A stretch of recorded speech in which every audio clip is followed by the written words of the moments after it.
Hey there, everyone. Good to see everyone here on a Sunday night. It is another episode of Watch Soup. I am your co-host, Bobby Legs, joined, of course, every week or every week when we have a show, is Clayton from the Watchdog podcast. Clayton, how are you today, man? What's going on with you? I'm doing well. Yeah, had a pretty good weekend. Yeah, Nothing too crazy. Released a podcast for the first time, and awesome. since the one you and I did, I think back in October. So it's been a long time. So that felt good, and yeah, just had a nice weekend. And it's Yeah. over. Did you do any celebrating today? I mean, I don't know if you're Irish or not, but here in the States, we have St. Patrick's Day on the 17th of March. In anything fun? Everybody's Irish today. Yeah, yeah, No, I didn't. I had some beers with my neighbors yesterday, and then yeah. today I sweated it out at hot yoga.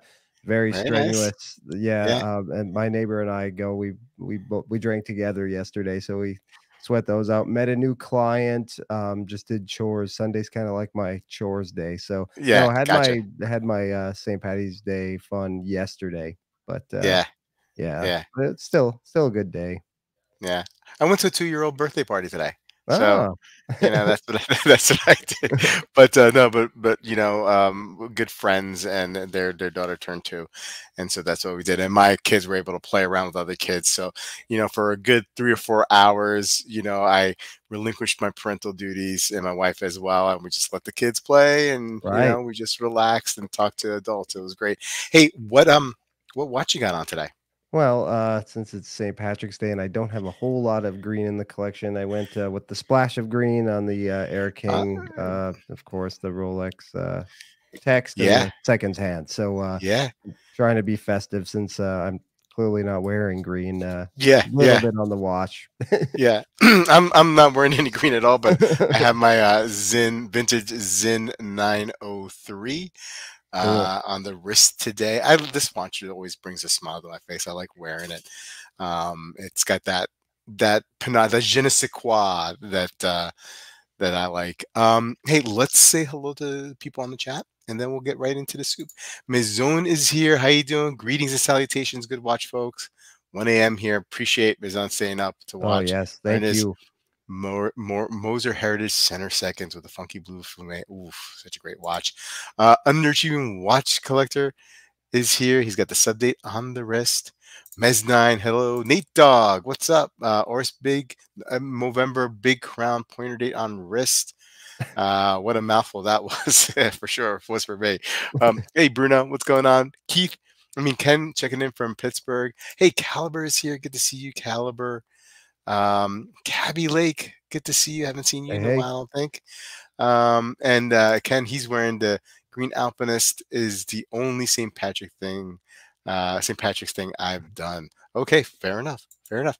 Hey, let's jump right in, and let's start off with you there, Clayton. With your pick, the Urban Gentry watch collecting ruined my life. Why the Tag Yeah. Heuer? Yeah, go ahead. I didn't watch a lot of videos this week, so it's kind of scrambling. And then Yeah. I saw this, and I was like, "Oh, my goal this year was to not pick the same video or content creator twice."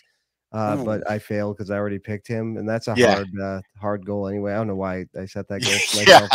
This one was very strange, and it kind of made me laugh because we're all hopeless addicts in here. I Right. think, right? Not to Yeah. speak for anyone else, but I think I can at the same time. Yeah. So yeah, this video starts very serious tone, black and white, kind of a testimonial, confessional type video. Yeah. TGV introduces himself as a watch addict now for 10 years. He knows how dangerous it can be, addictive, isolating, can be toxic, cause life-changing behavior. Watches have radicalized him. You can't watch movies. You can't do anything without staring at their wrist. What watch are Yeah. they? Raise your hand if you're guilty. Yeah. Yeah. For Just sure. about everything I do. Yeah. I'll even at coffee shops if I see people wearing watches, I'll Mhm. even try to sneak a picture. Yeah. It's creepy. Yeah. He said, it all started small when a family member gave him his first watch as a kid. He was instantly hooked. Started hanging around shopping malls to see what watches were released. He would even take unnecessary trips just to see what watches were at airports in airport Mm. boutiques. He got friendly flyer miles, I guess. His friends started noticing his strange behavior. His girlfriend at the time thought he was seeing someone else, but instead he was sneaking off to watch meetups with other enthusiasts. You just need to know what that new Rolex bezel felt like or what it was like, to see how the smaller Tudor wore like, or if Seiko had finally fixed those alignment issues. Ah, those were the days. Yeah, he would start neglecting all the important things in his life, but that was just the beginning. He had no idea how bad things would truly become. Then the dinosaur comes in, Hugo, therapist. I wrote down therapist at first, but I guess is like his lawyer, also a scientist. Yeah. What's going on here? Um, and Hugo says that watches, like most addictions, are caused with repeated exposure that stimulate nerve cells, right? The most delicious part of the brain to him, a dinosaur, the prefrontal cortex. Causes humans to lust and obsess over things. The only cure for it is to be removed and served as an hors d'oeuvre at one of his evening soirees, right? Prefrontal cortex pate. Uh, okay, then so back to TGV here. Then one day he found out he was not alone anymore, and there were tons of other addicts online. At first, it felt great, but then it just exacerbated the situation, only made it worse, right? And then he found out about better, more expensive watches. When you start to be exposed to these luxury watches like Rolex and other brands, other things just seem to be dull. His friends even tried to get him to look at nudes on OnlyFans, but they don't get it, man. They just don't get it. He's more into typing long-winded comments about noisy Miyota rotors or arguing that Grand Seiko is much better than any Swiss watch out there. He just knew he couldn't be with these friends anymore. They're wearing their Apple watches, wanting to look at OnlyFans instead of talk about watches online. He knew he just had to get rid of these people, get away from them. And then back to Hugo. Hugo says, then he got the call, the proverbial call from the authorities, not Rolex, from the authorities. TGV had appeared at Shreve, Crump, and Lowe in Boston, and joined hundreds of fellow watch fanatics. Moths to a flame, Hugo said. Somebody called the police when TGV expressed interest in buying a used Carrera. I'll try to end this soon. Back to TGV. He says it was he saw this watch and it was just like Tag actually listened to every negative comment about their watches over the years from all of us. They'd finally done something great. 39 millimeter case size of the glass box Carrera, the curvature, the crystal, the dial, the luster of the blue dial. He had to have it. And Hugo comes back in and says he simply didn't recognize TGV anymore. His brain had been reduced to pate, especially after he claimed that the Carrera was better than the Speedmaster. Madness. TGV is crying at this point. Things had gotten really bad. The new tag had him questioning everything. He thought it could be part of his perfect four-watch collection, the chronograph he needed. He thought he could finally be happy. But then sad music plays and a message comes up. Says shortly after recording this video, TGV's wife discovered a box of unworn Breitling Navitimers in a shoebox in the garage. After refusing to seek help, he was banished from their home indefinitely. Then it continues that he's been spotted wandering aimlessly on the streets, co- just hugging his watches, clutching them, and been shouting out his new watch predictions for this year to anyone who will listen. Then a PSA commercial comes on. If you're a watch addict and you do all the things that most of us do, call Hugo the Dinosaur for a free consultation. And if you call the next 24 hours, your brain disposal will be absolutely free. 1-800 Hugo can fix it. This definitely was not a boring, dull video. I thought this was a lot of fun. I don't even know what we talk about with this, but Yeah. I thought it was fun, made me laugh. TGV can still bring it sometimes. This was this made me smile.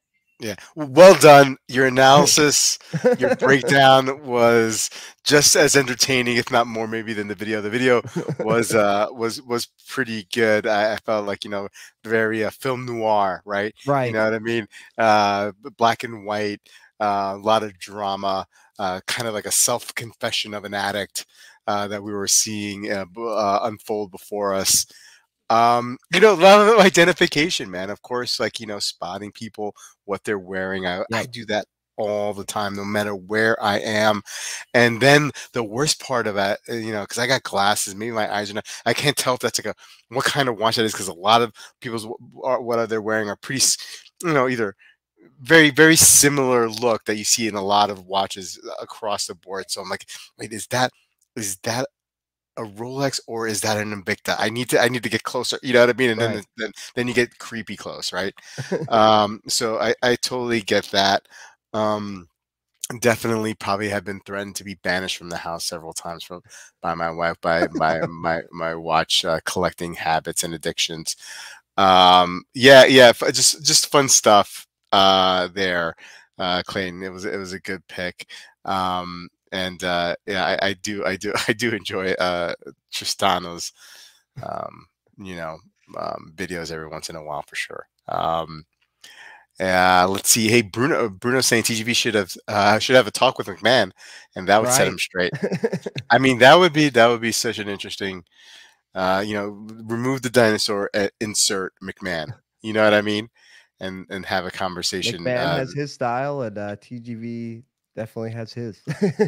Yeah, I mean, like that. Imagine like you, Clayton, having a podcast, right? Which you do, and you've had McMahon on. Right. Um, and imagine like being able to have both McMahon and TGV Oh, talking about their watches. I mean, like talk about two different personalities, right? Intense Jeff McMahon, laid back TGV, right? With a suave, cadence to his voice, right. and the way he, you know what I mean. But both similarly struggling, right? They just express it in different ways. Like how would you marry those two at one time? Well, Like, you know what I mean? Like how would you, just let them talk and just, and just, I guess because they're both, even though they have different styles, they're both very well spoken, eloquent. I mean, Jeff's mm, an English professor, I think, or a writing professor, for yeah. God's sake. So obviously, well spoken. They have their own different styles, but kind of really good at the same things. So I think, yeah, we just kind of try to step out of the way. I don't know if you watch. There's a Rick Beato. Do you watch his YouTube videos?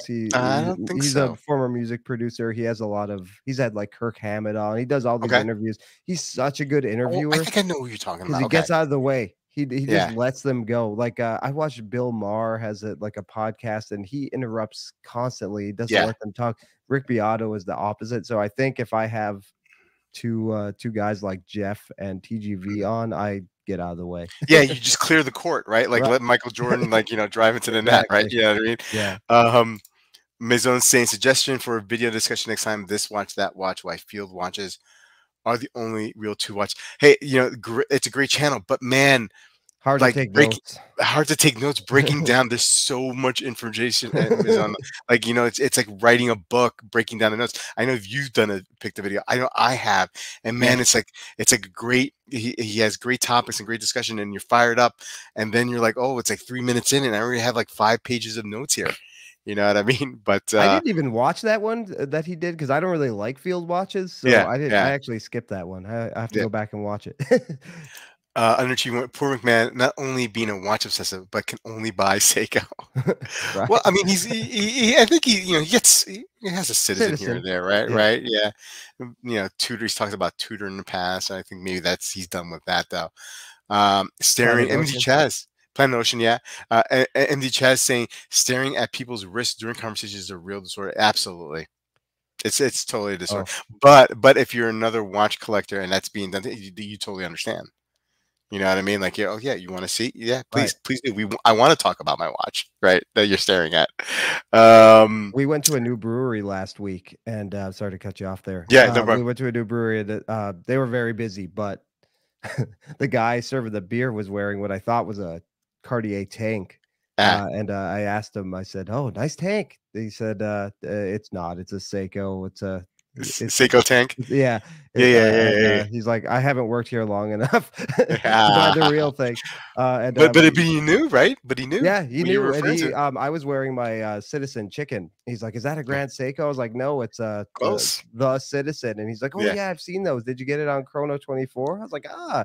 He was a yeah, young kid, yeah, so, hopefully he'll get that tank one day, but, yeah, I yeah, mean, I had to ask him. I'm always looking, so I identified with so many different parts of this video, always when I'm thinking about it constantly, just always online. I'm not yeah, even in the market to buy anything. I don't wanna add anything, but I like buying watches. So yeah. maybe I just have to buy them for other people so they don't interfere with my life. Yeah, yeah, yeah, you could be a purchaser that way, sure. Right. Hey, Rick is here. Also, if you have a chance, everyone on the chat, if you haven't seen it, Rick is in the latest Oh, so podcast good. for the Scottish watches. Yeah, And you for got sure. a shout Check that out out. too. Yeah, no, Rick Yeah, that was was great giving awesome, me a Rick. shout out. Yep, Yeah. great episode. Loved it. Underachieving watch killer. I don't watch CGV, but this vid was good. Um, Archie and McMahon would be. I mean, you can. Oh, I don't think McMahon would enter would get into involve himself with Archie. I think he probably feels that Archie is like way too, not his style. Like it would trigger him or something like that. And um, Archie would probably he'd be like have not McMahon nice who? things to say Yeah, about Seiko addicts. yeah, yeah, right, right. Um, let's see here. Amazon said it's a good job. I don't watch TV and movies with anyone. They'd get so frustrated with me stopping the video, pausing, finding the right frame so I could try identifying the watch that I saw. Yeah. Well, my Uh, wife will ask me now, "Ooh, like what's he wearing or what's she yeah, yeah, yeah. wearing?" Yeah. Yeah, So, my wife yeah. will once in a while ask me, and if I can't tell, she's like, "Oh, well, you're the watch expert. You should know." I'm like, "That." She's like, "I can't win, right?" Bad eyes, Um, bad eyes. I have the same problem. Like, it's hard for me to tell. Yeah, yeah, but it's funny. It's funny. Like lately now, like at this party that I went to, like the host, he asked me about the Zen. He was like, because he knows I'm a watch guy, and I kind of got him into watches a little bit too.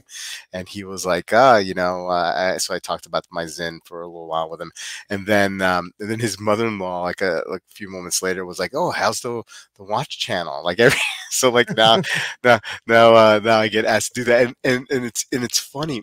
So at work, right? I've told some people about the channel, right? And every like month or so, this one coworker of mine, she hosts like this learning ambassador type meeting, and hundreds of people attend like online, right? I mean, it's like a conference call. And so she like reached out to me. She's like, somebody told me that you had a YouTube channel. Would you want to talk about your experiences there and how it applies with your work, perhaps next time we have one? And I'm like, oh, okay, I guess I am. So like next month, I'm gonna be talking about That's that. So cool. so this this watch obsession, right now it's like bleeding Look at the into my doors it job. opens. Yeah, yeah, the doors that open are right. Oh man. Well, anyway, Uh, great pick, great breakdown. oh, I thanks. love the breakdown for sure. It made my night. And let's move on to the next video. And I'm probably not going to do your breakdown any justice, but Jenni Elle, don't buy these watches. You will regret it. I know we've touched upon other content creators making the same type of video. This is a discussion that seems to get circulated every once in a while, but yeah, I never heard Jenny's take on what it was. And I always try to, you know, I'm always curious when there's like a common theme that all these content creators like touch upon, like, getting their specific views on the topic and see how I could put it all together and help make sense of my own life. Right. And so she picked out about seven points, right? Seven things that, reasons that, don't buy these watches, you will regret it. And first watch is the homage watch, right? And we talk about this all the time.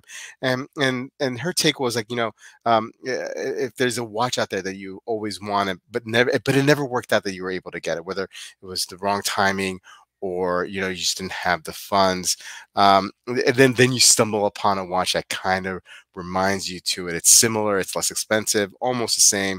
There's some drawbacks, of course, but it may scratch the itch, only for it to be like 2 or 3 months later and you're still looking up that original watch that you're pining for. And as the one, it's the one that's got away. And she said, and and so much, in so many words, that save your money, right? Basically, instead of spending that money on that homage, try to delay the gratification, right? Because we all want to be that satisfaction, um immediately, right?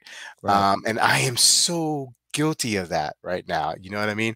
Uh, Valvy789 said, "Yeah, you're wearing homage Ooh. right now, Bobby," I mean, he's right.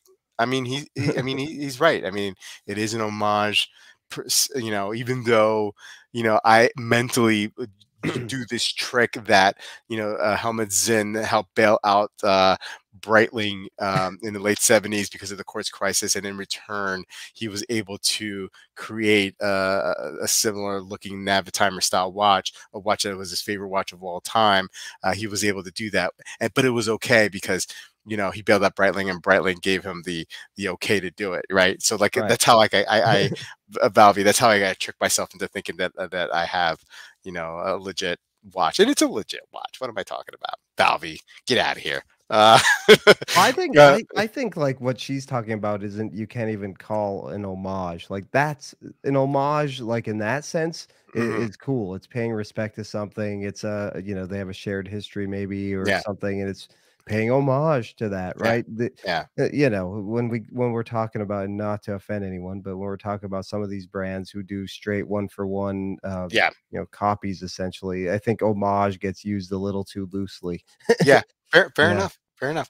The second watch is the trending one, the one that trends, right? It's so much fun to participate in the hype, she says, right, and getting carried away. Again, maybe wait before you pull that, before you make that impulsive purchase, and think about it, right? Take some time to figure it out for yourself if this is something that you want. I mean, it's so easy. There's so many releases, so many awesome watches out there, that come out, and I get caught up with that too. She used the example of the Swatch. An Omega collaboration, the Moon Swatch, as one that she had to get it, and then I mean, then she was, or it was, the Oris, right, and then Yeah. another watch. Crash watch. Yeah, yeah, that she was like, did I really need to get that? After she got, did I really need to Yep. do that? So again, delaying gratification, trying to delay gratification.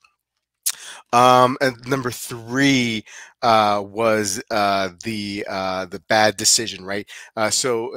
You find a watch, you like a watch, then you have to like do a face-to-face meetup per se in the scenario, and then the watch when you see it in person is not what you thought it was, right? It's not as good, or you're having your regrets here, and then you feel bad about it, but you go through the purchase anyway because you don't want to be embarrassed. You think you're Right. wasting the other person's time, and you don't want it to feel awkward. Just trust your intuition. Just walk away if you have to, right? Um, Number four, the expensive one, right? The watch, it's a watch you like, but it's not the right time. It's just way too expensive. You don't have really the money for it, but again, impulse. A lot of impulse control here is a theme with a lot of her picks, with a lot of her explanations and delayed gratifications. And it's a bad deal for you. Not that it's a bad deal, but it's a bad deal for you at that moment in time. And again, best to just delay the gratification. Use as much as strength as inner fortitude as you can to do that. The bad fit. Now, she talked about the Sky Dweller. She was like obsessed with the Sky Dweller, wanted that watch. And then, when it was time when she tried it on, she realized that it was just way too big. It was just way too big. And there's so many watches out there that I've seen that I just love the way they look, right? Um, I had one, right, the El Primero, the 38 millimeter El Primero I had, right. I just loved the way they look. I thought the 42 millimeter version would be just too big for me, so I went with the 38, and it looked awesome, and I got it, and I loved the way it looked. It was just too small.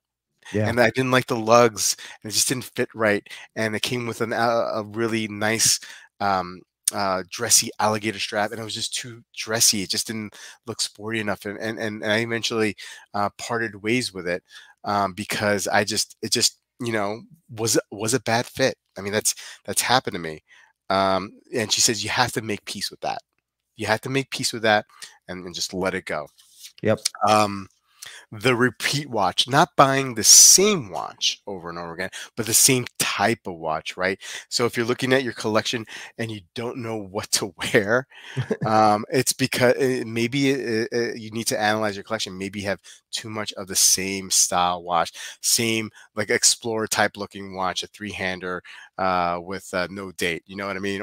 Right. Or just the same type of dive watch. You may want to just like have certain watches for certain occasions instead of just buying the same watch over and over again. I know I've fallen into that rut sometimes, and then realize, wait a second, everything looks the same. All I have is black dials. I have I have 90% of my watch collection are divers. Like, what's going on? I'm getting the same watch over and over again. And finally, the fake.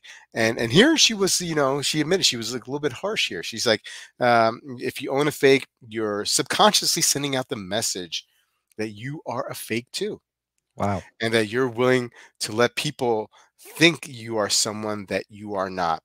She's like, at that point, just go with the homage. You know, don't bother with the fake. Anyway, I really I liked.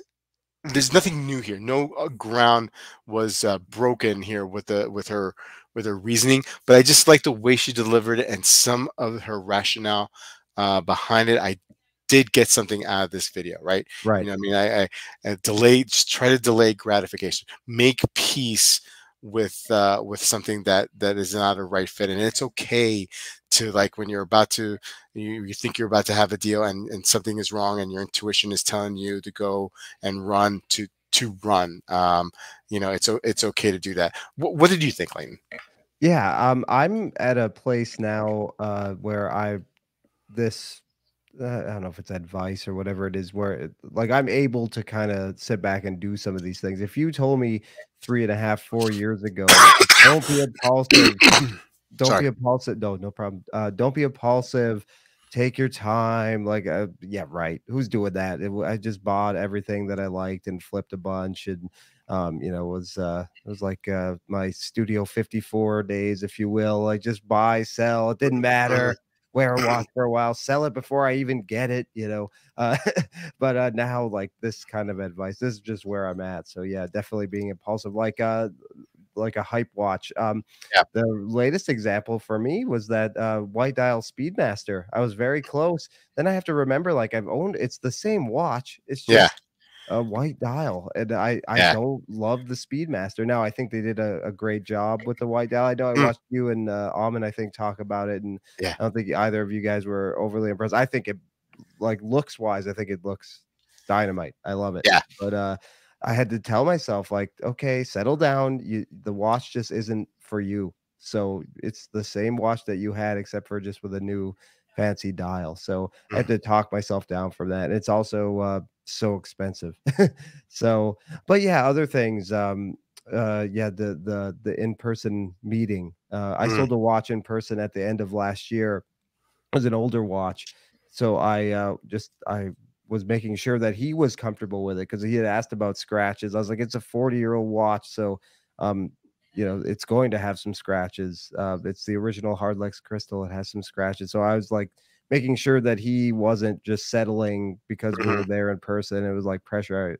I was probably trying to talk. He felt like I was probably trying to talk him out of it or something. Yeah. Like, you sure you're okay with the condition? Like, everything's cool, because I wanted to make sure he was comfortable.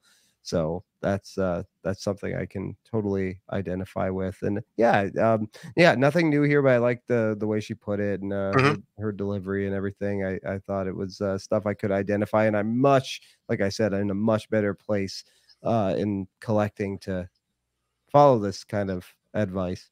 Yeah. Yeah.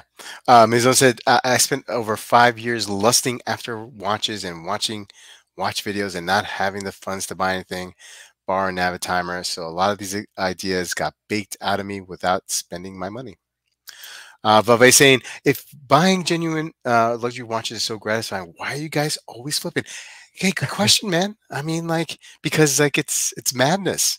'Cause buying is fun. Buying is That's what fun. it's that, like, McMahon might say, right? The dopamine hit, we're craving that, and, when you finally get the watch and wear it, like, the excitement's over, right? Yeah, That's what a lot of us like is hunting yeah, it down, trying to find it.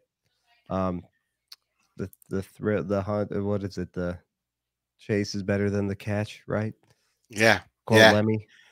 yeah, yeah, for sure. Hey, nice pull. With the lemon. Um, yeah, I mean, like it's dude. I mean, like I'm not cured, man. I'm still I'm sick, man. I got, I like getting watches in. I like um, wearing them for a while, and then convincing myself that I love them. They're keepers, and then just be like, oh no, I see something else that I like. You know what I mean? And I gotta sell that watch to get that watch, the other watch. So So you're that's not me, ready to man. slow down from that yet? You still Well, no, no, find more watch? I've slowed down. I mean, I'm selling a couple watches, but I'm selling them not to.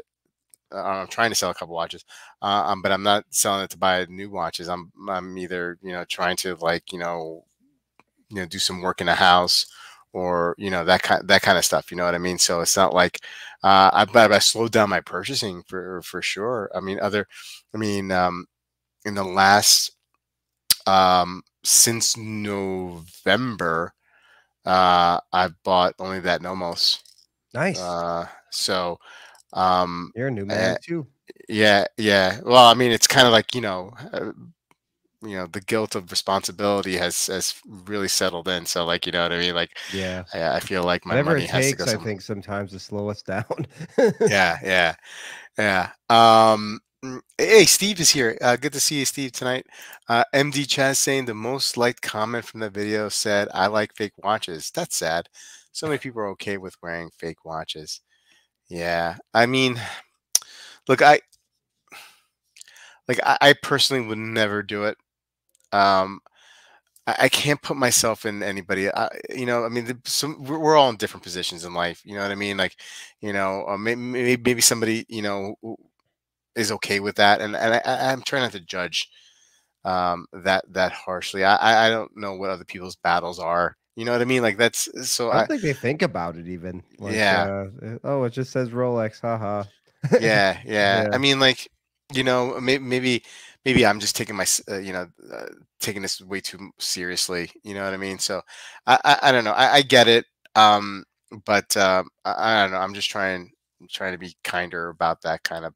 Um, Maison saying some people like trading aspects. Some people like trading all sorts of different watches.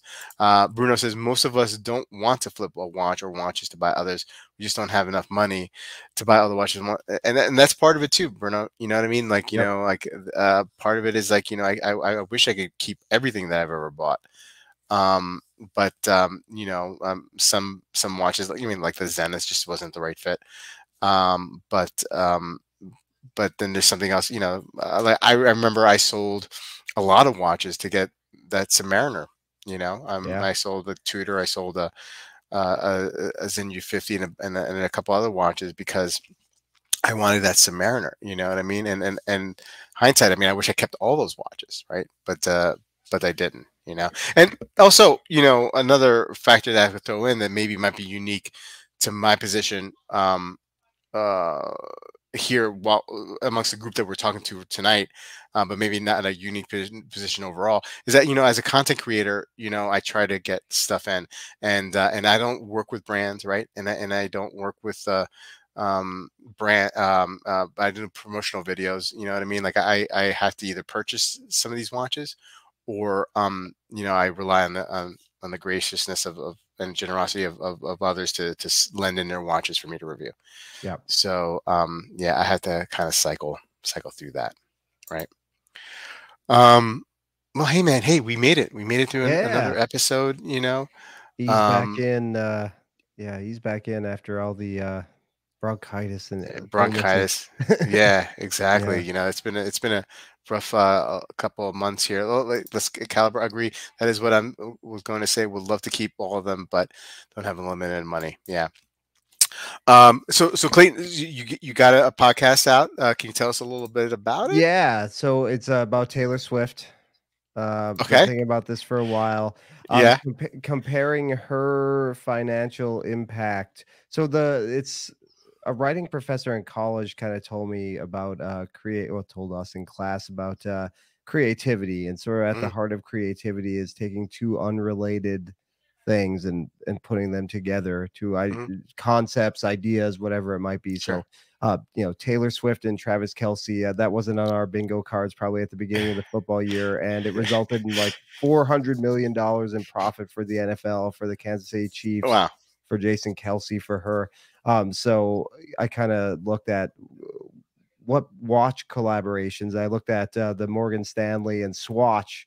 Oh, Had that meteoric rise back into the top 20, and what happened there? A weird, something we didn't see coming, right? Omega and Swatch sort of yeah.